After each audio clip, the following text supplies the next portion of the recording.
Hello বিনান, আসসালামু আলাইকুম। আজকে কক্সবাজার 2 নম্বর দিন আমরা চলে হচ্ছে মিয়ানমার বর্ডারের এখানে।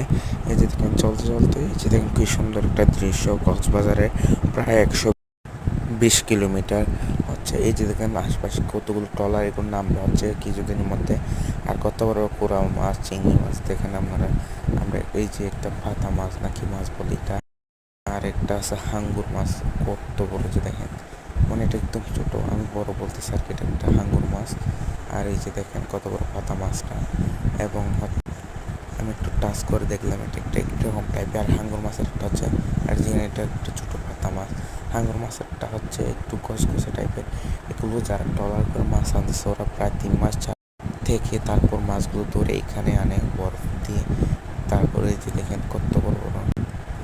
এগুলো দেখতে দেখতে আমরা আবার চলে যাচ্ছে হচ্ছে টেকনাফের দিকে। টেকনাফের পরে আরও প্রায় 16 কিলোমিটার ভিতরে হচ্ছে মায়ানমার, মানে বর্ডারটা। এই যে দেখেন আমরা একটু বিচে নামলাম, এখানে আমাদের গাড়ি চালানোর জন্য বলছে। এই যে দেখেন আমরা এই ব্রিজটাতে উঠে গেছি।